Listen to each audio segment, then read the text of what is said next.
What's up, everybody? Today we're installing an HDMI interface box from EVOffer. It allows you to put any HDMI source on your Tesla screen.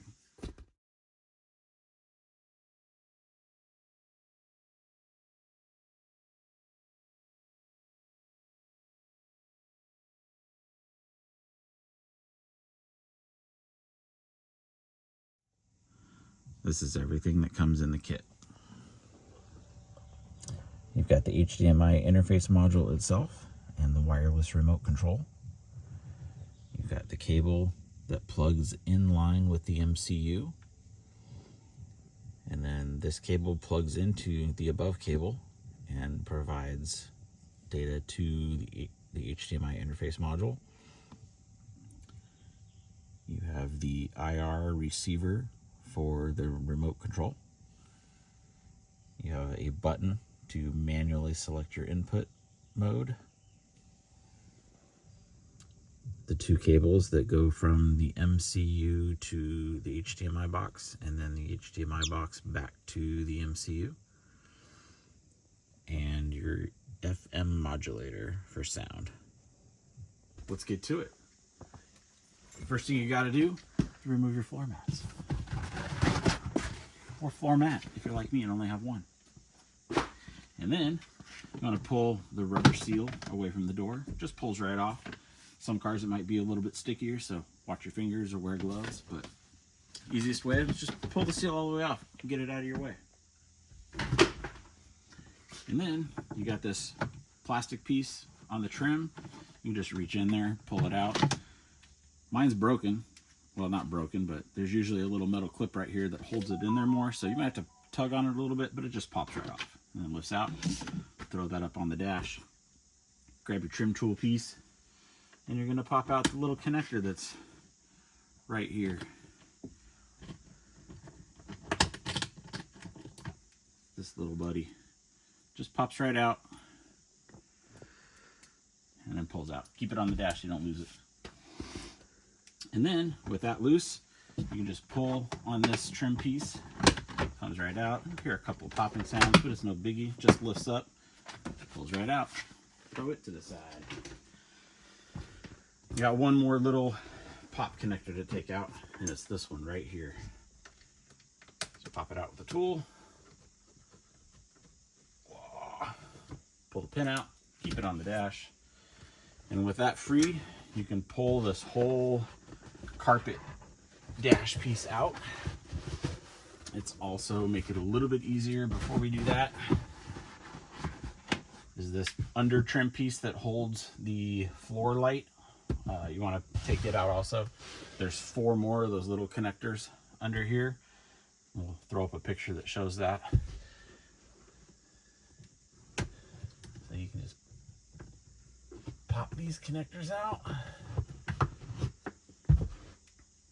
Keep them on the dash as well so you don't lose them.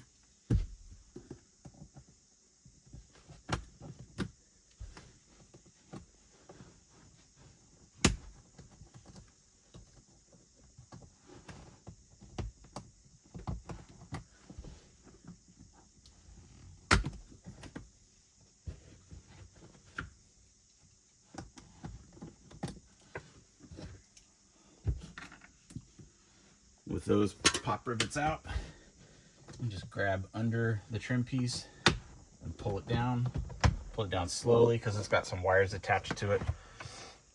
Once you pull it down, you'll see 2 wires. One right here is for the light, and the other one is right here for your autopilot speaker. The light piece, you can just clip on or push on the little tab right here with your thumb, and the light pulls right out. The autopilot speaker wire, mine is broken, but just grab a hold of it and pull it straight out. And then that frees this piece. Now, with that out, you can take the carpet and bend it all the way back so that you can get it under here nice and easily. The 2 connectors we need to get to on the MCU is this plug right here, and then the MCU plug that's up on the right side of the MCU up here. We'll put a picture up that shows a better shot of that. because I don't think you can get to it from there. But the cable that's going to plug into the MCU is this one,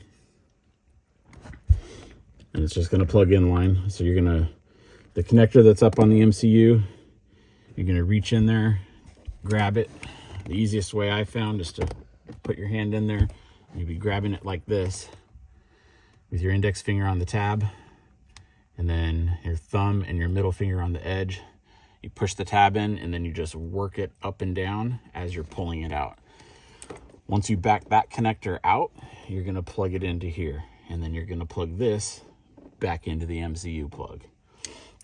And then you have the data connector for the kit that comes off of it. So we'll get that connected right now.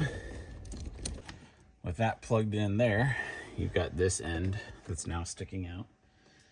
So you grab the other wire, the other bundle of wires that came in the kit, and you're going to plug the narrow end that has the single red wire separate from it. That end is the end that plugs into this connector. Just pops in. And then you're going to take this end and you're going to plug it into the power CAN port on the unit.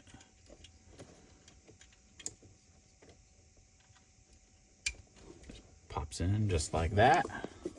The next two wires we got are the wires that go for the video feed.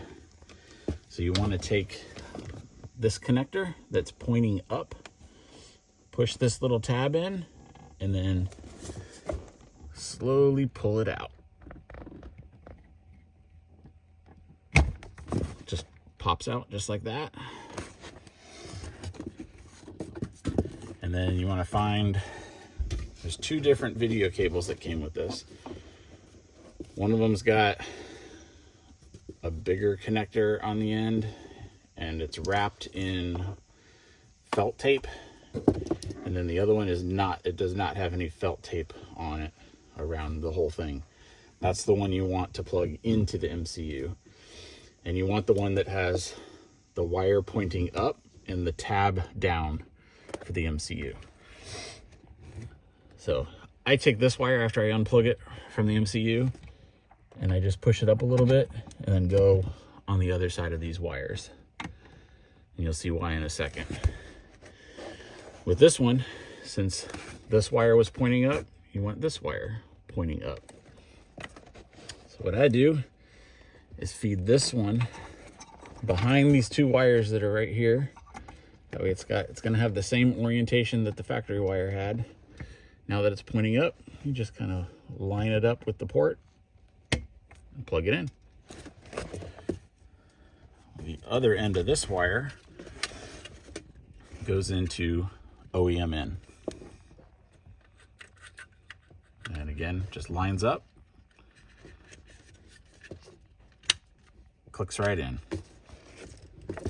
Now the other wire, you're basically just making this one longer so that it can plug in, but it's going to go from OEM out, and you're going to plug this side into there.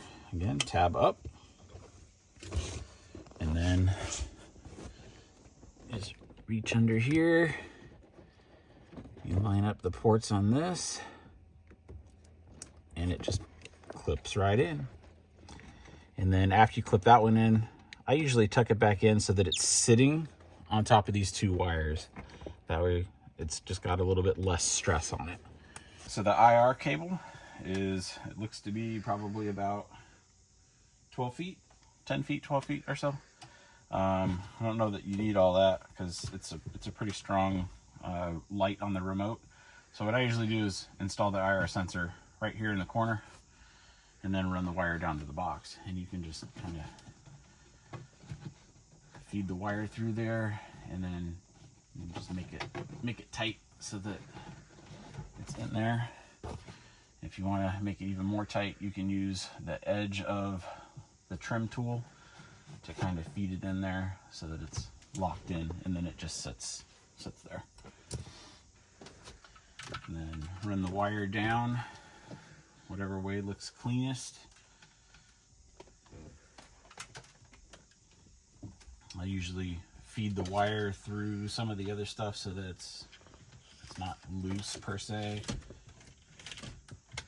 Where you run it doesn't matter, as long as it stays out of the way when you're putting the trim pieces back in. And then with that end here, plug it into the IR port on the back of here. It's the 4-pin one labeled IR, and it just clips right in. And last but not least, we have the mode button. The easiest way or best place that I found to put this is under the screen and on top of the center console trim, up out of view, but it's a long cable, so you can put it wherever within reach of it. Just mount it somewhere that's convenient for you. And then the mode button plugs into the mode port. And then run it to wherever you want. Now, after you get everything connected, there's this nice little cubby or crevice right here next to the footwell padding and the door. Everything just tucks nice and neat into there.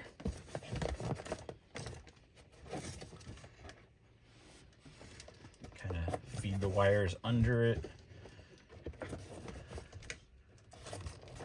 Feed them all in there.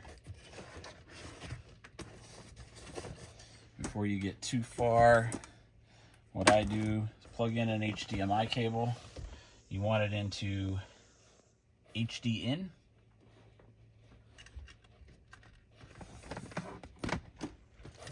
And then you can just tuck all the wires in there.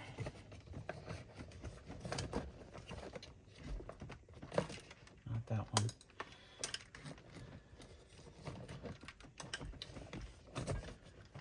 Now after it's there, you can see when you put the floor back, you put everything back together,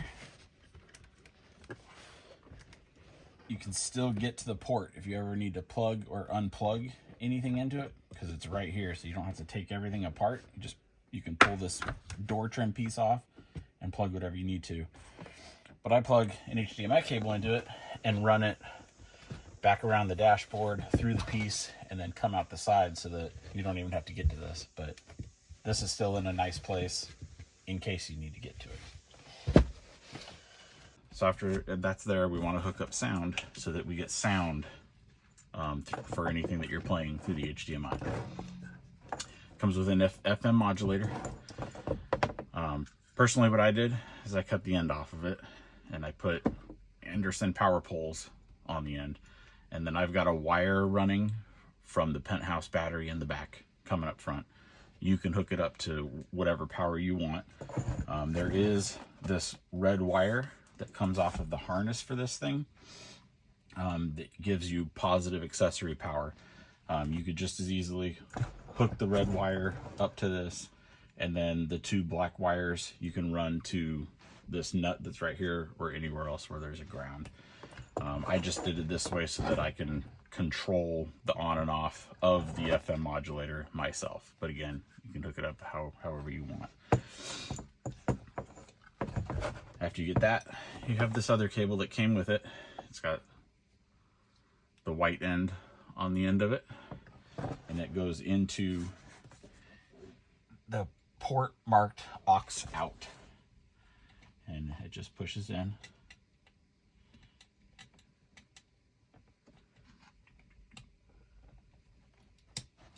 Here, click. Got the ends of the cable are female, but it comes with a male adapter. So you just stick the adapters in the cable, mate red to red and white to white. And then as soon as you have this powered,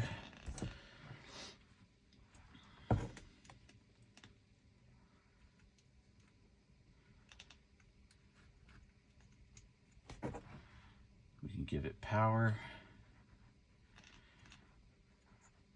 Go this way with my cable.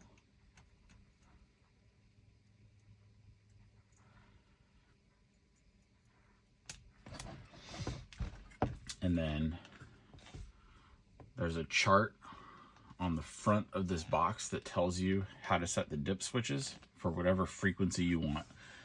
Find the frequency that works best in your area.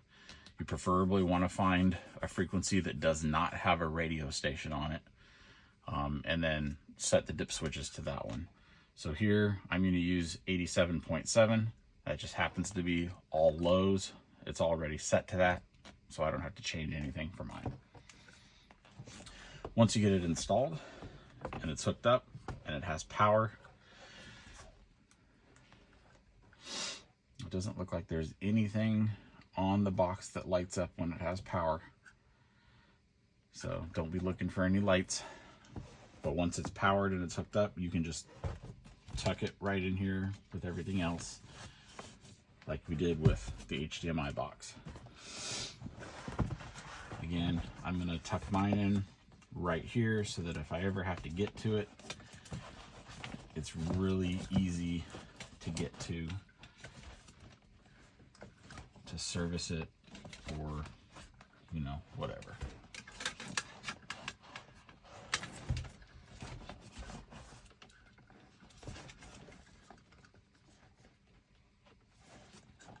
I'm just going to tuck this behind these wires.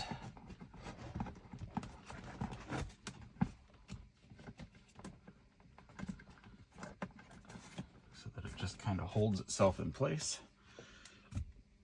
And then put your carpet back together.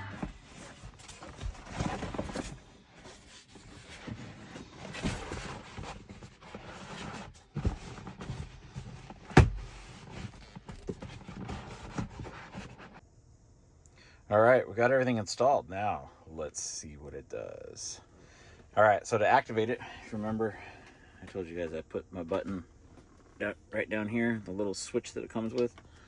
So you can push it to switch it on and off. You can also use the remote that comes with it. If you push the button one time, it goes to full screen. And then if you push it again, it goes back to the Tesla screen.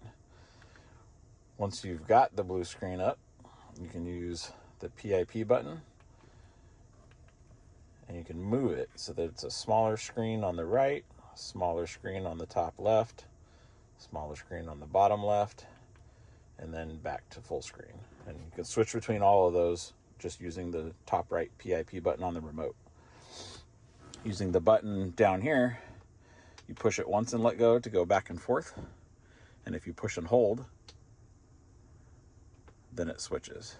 And then push and hold, and it goes to the next. Push and hold, goes to that. Push and hold, goes back. And on any mode, so let's say you're in that one, if you just push it and let go quickly, it goes back to full Tesla. And then if you push it and let go quickly, it goes back to the last mode that you left it in. So we'll go back to full screen. So here we are. Now I got a Roku streaming stick. You can use any HDMI device that'll, has an HDMI port on it. Because you have the FM modulator, the audio that goes in the HDMI port comes out the FM. You just set your FM radio on the car to whatever frequency you set your modulator at. So we're going to plug in the Roku stick. I already got it taken out of the box. Now this thing has the nice little HDMI stick. It's small, and then it comes with a USB power cord. You can see I'm just going to plug the USB into one of the USB-A's that's in the center console. And then since I put my HDMI port down there, I'm just going to plug the Roku stick into that.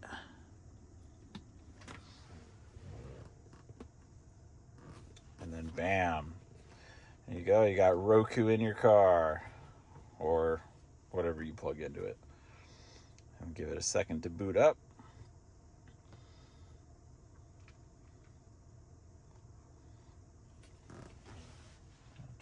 audio up so you can hear it a little bit. All right, so I've already got it, actually already set it up on my Wi-Fi, so it's already connected. But just to show you it works, we'll go to Roku channel.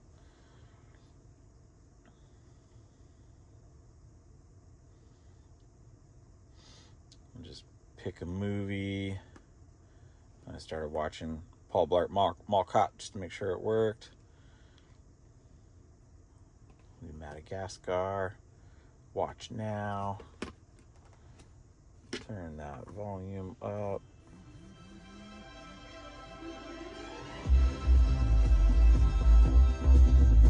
Damn. Roku in your car. How about that? Or any HDMI thing in your car while you're supercharging, or camping, or whatever. As long as you got Wi-Fi, you can stream or do whatever else you want to do. Have fun and enjoy.